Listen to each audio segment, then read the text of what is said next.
মুর্শিদা, জি sir. আমরা গত 2টা ক্লাস ধরে বিশেষ করে উৎসগত শব্দ, গঠনগত শব্দ, তারপর অর্থগত শব্দ, বিভিন্ন শব্দ নিয়ে আমরা আলোচনা করেছি। জি স্যার।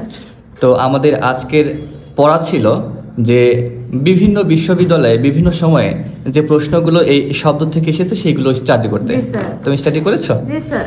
এখন তুমি ঠিকমতো পড়েছো কিনা সেটা একটু বোঝার জন্য, নিশ্চিত হওয়ার জন্য আমি তোমাকে বিগত বিভিন্ন বিশ্ববিদ্যালয়ের প্রশ্ন ব্যাংক থেকে তোমাকে আমি প্রশ্ন করবো। তুমি প্রস্তুত আছো? জি স্যার। ওকে।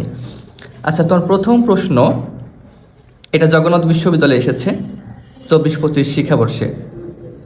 আলপনা শব্দটি কোন ধরনের শব্দ থেকে এসেছে? এখানে অপশন আছে সংস্কৃত, হিন্দি, আরবি, ফার্সি। কোনটা বলো তো? আলপনা। সংস্কৃত। ধন্যবাদ, সংস্কৃত শব্দ থেকে এসেছে। আচ্ছা, নিচে একটা প্রশ্ন হলো দেশি শব্দ নয় কোনটি? এটা কিন্তু জাহাঙ্গীরনগর বিশ্ববিদ্যালয়ে 16-17 সালে আসছে, আর ওদিকে ঢাকা বিশ্ববিদ্যালয়ে 7-8 শিক্ষাবর্ষে আসছে। নিচের কোনটি দেশি শব্দ নয়? এখানে অপশন আছে ঢিল, ঝিঙা, মুরগি, মাছি। কোনটি দেশি শব্দ নয়? ঝিঙা। ঝিঙা। ঝিঙা কোনটি দেশি শব্দ নয়? মাছি। এটা উত্তর কি হবে?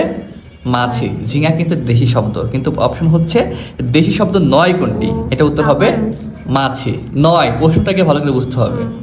আচ্ছা, এরপরে যদি বলা হয় চুলা, চুলা কোন শ্রেণীর শব্দ? এটা কিন্তু রাজশাহী বিশ্ববিদ্যালয়ে আসছে। চুলা তদ্ভব, অর্ধতৎসম, দেশি, বিদেশি? দেশি। দেশি। ধন্যবাদ। আচ্ছা, এইবার কোনটি যোগরূঢ় শব্দ? কোনটি যোগরূঢ় শব্দ? রাজশাহী বিশ্ববিদ্যালয় 17-18 সেশনে আসছে। যোগরূঢ় কিন্তু গায়ক, তেল, অসুখ, পাঞ্জাবি। বুঝে বলবা। গায়ক। গায়ক। যোগরূঢ় কিন্তু যোগরূঢ়। যোগরূঢ়। যোগরূঢ় মানে কি? যোগরূঢ় হচ্ছে তোমার সমাজসাধিত। সমাজ সাধিত শব্দ থাকতে হবে। গায়ক তো তোমার প্রকৃতি প্রত্যয় এবং যে অর্থ সেই অর্থই দেয়। জি স্যার। উত্তর হবে অসুখ। উত্তর কি হবে? অসুখ। অসুখ। যোগরূঢ় শব্দ এখানে অসুখ। আচ্ছা, এরপরে বলো জামদানি শব্দটি কোন ভাষা থেকে এসেছে? জামদানি অপশনে আছে আরবি, তুর্কি, হিন্দি, ফার্সি। কোনটা হবে বলো তো? জামদানি শব্দ কোন ভাষা থেকে আসছে? জামদানি। ফার্সি। হ্যাঁ হ্যাঁ, ফার্সি। আচ্ছা, এবার বলো প্রবীণ কোন প্রকারের শব্দ?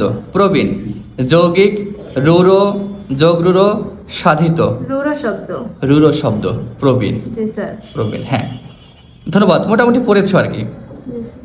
কিন্তু পড়ার মাত্রাটা আর একটু একাডেমিকের পাশাপাশি আর একটু বাড়াইতে হবে যাতে একটু স্পষ্ট হওয়া যায়। জি স্যার। ঠিক আছে? ওকে। ওকে। মিশ্র শব্দ থেকে কিন্তু অনেক সময় প্রশ্ন এসে যায় বিভিন্ন বিশ্ববিদ্যালয়ে। তো এইবার তুমি বলবা যে লেফাফা দুরস্ত, এই যে মিশ্র শব্দটি কোন কোন ভাষা থেকে এসেছে বলো তো? আমি অপশন বলি, তারপর উত্তর বলো। এটা কি লেফাফা দুরস্ত? লেফাফা দুরস্ত কোন কোন ভাষা থেকে আসছে? আরবি যোগ আরবি, আরবি যোগ ফার্সি, ফার্সি যোগ ফরাসি, ফরাসি যোগ ফার্সি। কোনটা বলো তো? আরবি যোগ ফার্সি। তার মানে লেফাফা হচ্ছে আরবি শব্দ আর দুরস্ত ফার্সি হচ্ছে দুরস্ত। দুরস্ত, লেফাফা দুরস্ত। হ্যাঁ, হয়েছে। ধন্যবাদ।